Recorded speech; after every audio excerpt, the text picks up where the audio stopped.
Oui, bonjour, je vous appelle concernant le transfert du dossier du patient Dembélé. Oui, je patiente, pas de souci.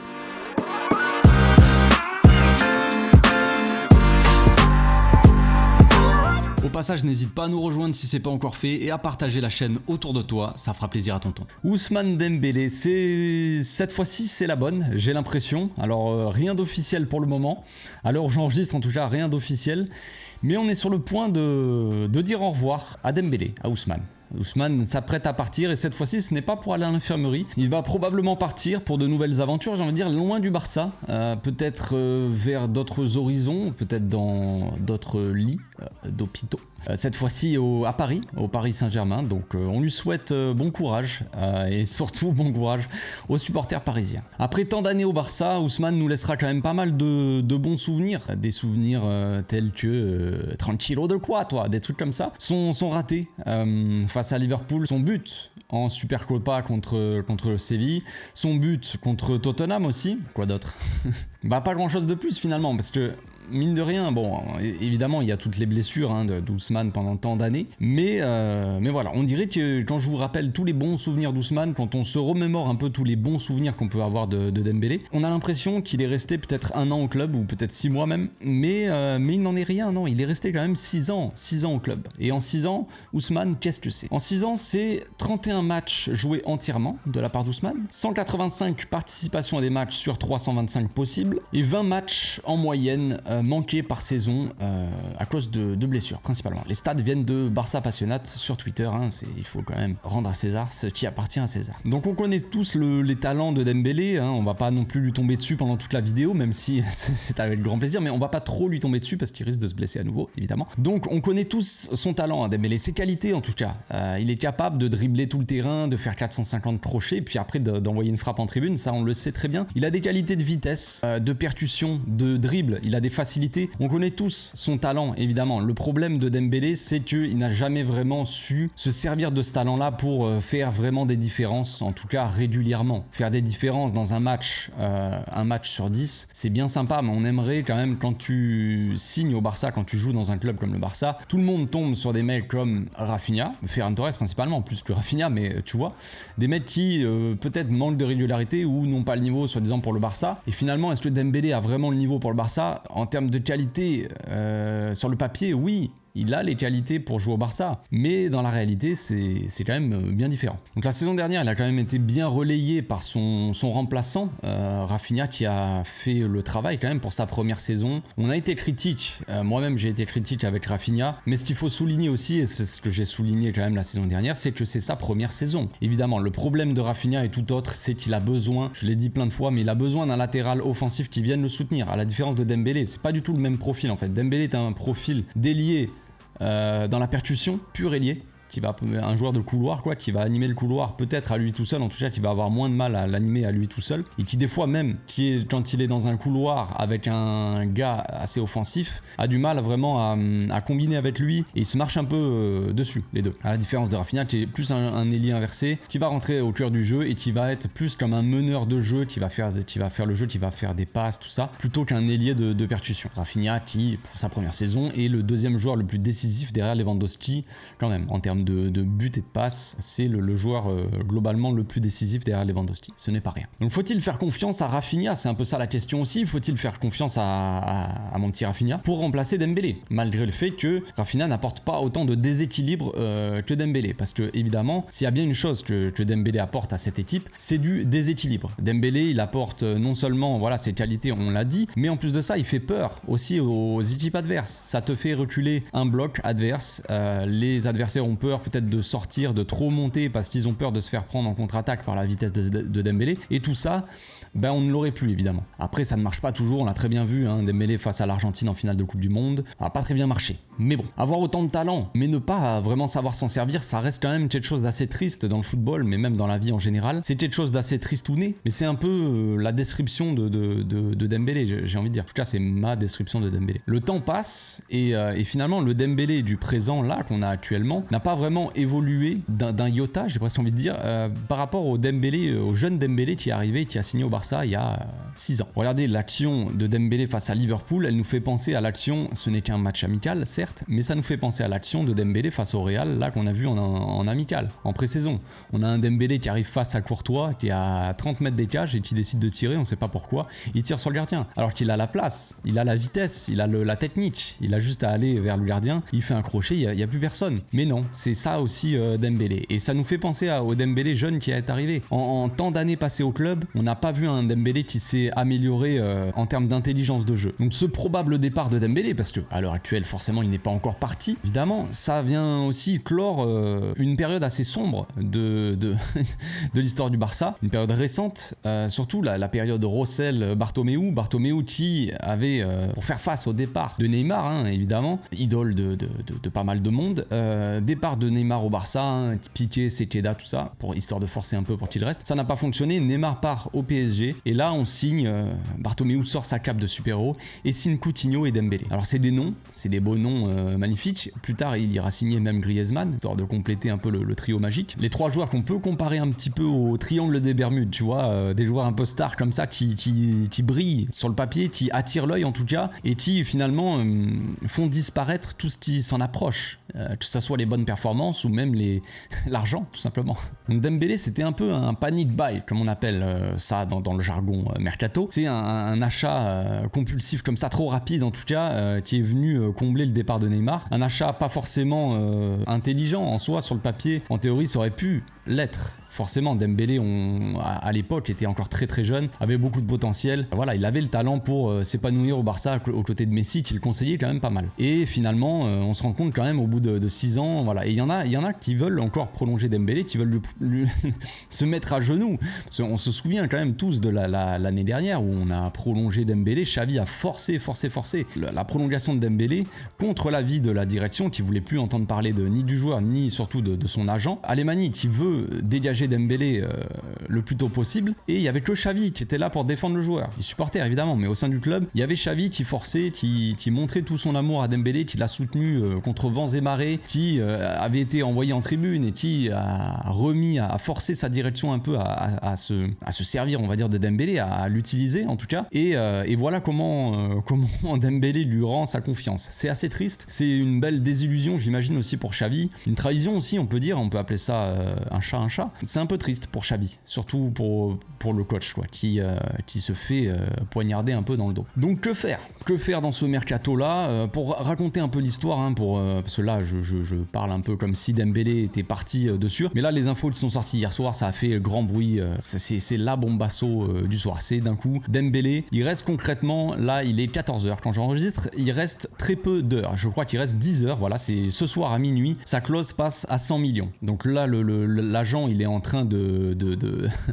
paniquer, de faire en sorte de faire bouger les choses le plus vite possible. En fait, il a contacté plusieurs fois apparemment la Liga pour savoir si le PSG pouvait payer la clause et tout ça. Le mec est au four et au moulin, j'ai envie de dire, parce que forcément le PSG ça les arrange de payer une clause à 50 millions. L'agent, lui, il va ramasser la moitié avec le joueur, évidemment, ils vont ramasser la moitié à eux deux des 50 millions s'ils signent maintenant. Donc ça arrange tout le monde. Après, évidemment, on peut faire un peu traîner les choses, ou l'agent pourrait faire traîner les choses, et on passe à une clause à 100 millions à partir de minuit. Et là, le PSG devrait payer 100 millions et le joueur et l'agent toucheraient 50 millions. Donc, forcément, ça les arrange un peu. Sauf que dans l'histoire, le PSG, eux, ils veulent pas payer 100 millions, forcément. Ça les arrange plus de payer 50. Maintenant, ce qui est en train de se dire là aussi, c'est que le PSG aimerait négocier. C'est-à-dire qu'ils pourraient peut-être pas payer à temps la clause de 50 millions, mais ils voudraient pas non plus payer 100 millions, ils voudraient négocier avec le Barça. Le Barça et le PSG arrivent à négocier ensemble, ce que Laporta n'est pas trop chaud de faire parce qu'il y a quand même une sorte de petite guéguerre avec le PSG. Ils n'aiment pas trop les deux clubs, mais Alemany dans l'histoire, il a quand même bien envie que ça l'arrange. Ça l'arrange forcément, il a envie que Dembélé se barre.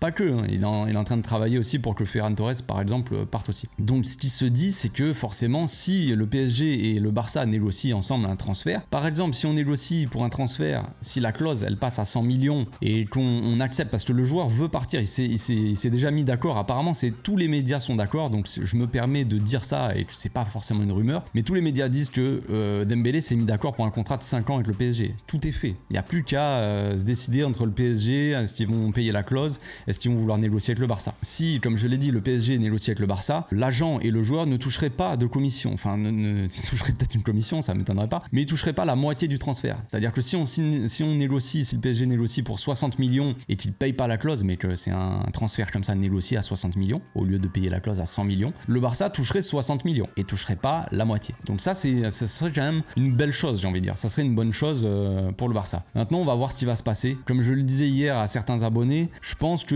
Dembélé va rester. Maintenant, là, tout ce qu'on voit là, on peut penser l'inverse. On peut être persuadé que Dembélé va partir. Comme je l'ai dit, je l'ai répondu à mes abonnés, ce qui se passe avec Dembélé, c'est tellement imprévisible. Dembélé et son agent sont aussi imprévisibles que Dembélé sur le terrain.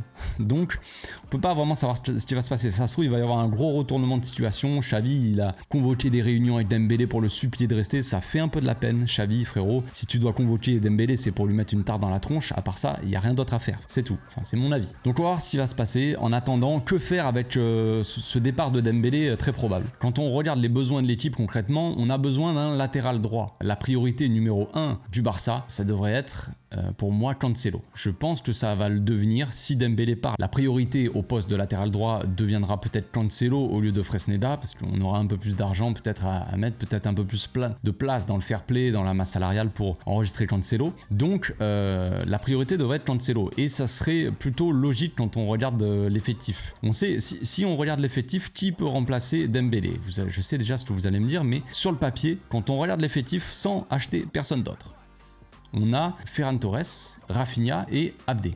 J'ai placé Ferran Torres en premier, mais j'ai pas dit qu'il fallait qu'il soit titulaire, calmez-vous. Donc imaginons que Rafinha soit titulaire à la place de Dembélé. Bien derrière, on a Ferran Torres et Abdé qui ont des profils, chacun a un profil différent. Abdé a peut-être plus un profil à la Dembélé, profil de percussion, dribbleur, tout ça, à l'aise techniquement, qui est un joueur un peu plus de contre-attaque peut-être. Rafinha a un joueur, un ailier inversé, qui est un peu meneur de jeu comme je l'ai dit, qui va avoir des qualités de passe, de frappe, tout ça. Et Ferran Torres, un joueur qui va faire les bons déplacements, tout ça, qui est finalement un peu plus à l'aise à droite que dans l'axe et sur la gauche, de ce qu'on a vu la saison dernière. Maintenant, je pense que Ferran Torres devrait s'en aller dans le mercato. Mais avec le départ de Dembélé très probable, ça peut changer beaucoup de choses, comme Abdé aussi. Abdé avait soi-disant un accord avec le Betis Séville, mais avec le départ de Dembélé, est-ce que Abdé va partir ou pas? Ça, c'est beaucoup moins sûr. Donc avec le départ de Dembélé et la probable titularisation, dans un premier temps en tout cas, de Rafinha, le transfert de Cancelo, il prendrait, j'ai envie de dire, tout son sens. Parce qu'on aurait la possibilité, on aurait plusieurs possibilités en fait. L'arrivée de Cancelo, elle comblerait pas mal de lacunes de l'équipe, ou en tout cas, elle viendrait solutionner pas mal de problèmes. C'est-à-dire que déjà, dans un premier temps, on n'a pas de vrai latéral droit. Quand on regarde l'effectif, on a Dest, mais il va partir. Julian Araujo aussi, qui va signer à Las Palmas normalement. Donc, le seul vrai latéral serait celui qui arrive finalement. Koundé n'est pas un pur latéral droit. Il est bon dans ce profil de latéral droit qui reste en défense. On reste avec 3 défenseurs. Mais voilà. Donc on aurait un vrai latéral droit dans l'effectif. On aurait une doublure aussi à Baldé, parce que la doublure de Baldé actuelle, pour moi, là, sur le papier, c'est Alonso. Ce n'est pas possible. Donc une doublure de Baldé, pour faire souffler Baldé, on peut aussi mettre Cancelo à gauche. C'est déjà un bon point aussi. Et on pourrait jouer peut-être aussi avec le fait que Cancelo soit titulaire à droite, on pourrait avoir une animation un peu plus intéressante entre Rafinha et Cancelo que Rafinha et Koundé.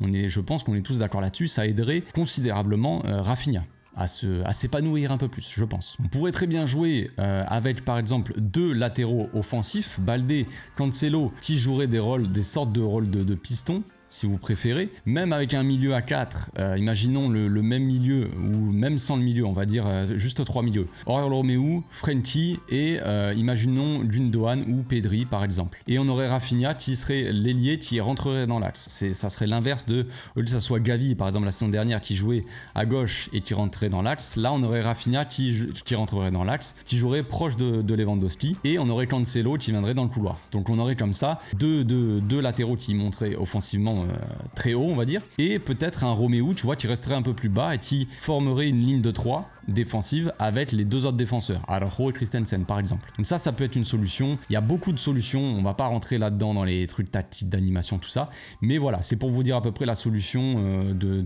la potentielle arrivée de Cancelo, ça serait pas mal dans ce système-là. Après, évidemment, ça parle d'une possible arrivée de Bernardo Silva. Si Dembélé part, il va falloir acheter forcément quelqu'un. Si Dembélé part et que Ferran Torres part, on aurait que Rafinha et potentiellement Abdé qui peut jouer à droite ou à gauche.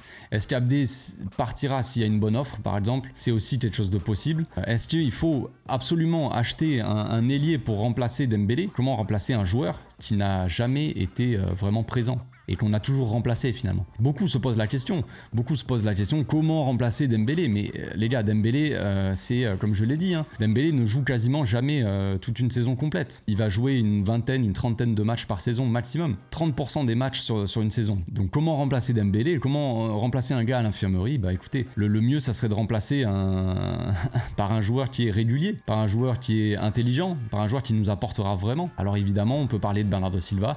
Est-ce que c'est possible ou pas? Je ne sais pas, je vais pas rentrer dans les rumeurs, tout ça, on a assez eu d'histoires comme ça de Klim, donc on va pas rentrer dans l'histoire. Bernardo Silva pourrait venir si, apparemment, de ce qu'on entend, c'est que si Dembélé part et qu'il libère une grosse partie de la masse salariale, eh bien on pourrait peut-être signer Bernardo Silva. Ce serait une belle chose, ça serait vraiment un très beau jour pour moi, ça serait magnifique, je serais le plus heureux du monde. Mais pour le moment, il faudra peut-être s'attendre à ne pas avoir de remplaçant pour Dembélé. En tout cas, pas un pur remplaçant ailier, percutant comme lui. Voilà, je pense que j'ai fait le tour de la question. Le temps tourne, j'ai envie de dire. Il reste jusqu'à minuit pour Dembélé pour bouger. Sinon, la clause va passer à 100 millions. Est-ce que le PSG va négocier tout ça? Mais l'histoire semble prendre fin pour Dembélé au Barça. En tout cas, je pense que ça sent la fin. Voilà, on se retrouve demain, les amis, pour l'avant-match contre Milan. D'ici là, portez-vous bien, passez une très bonne journée. Et si Dembélé me regarde, frérot, je te dis pas merci.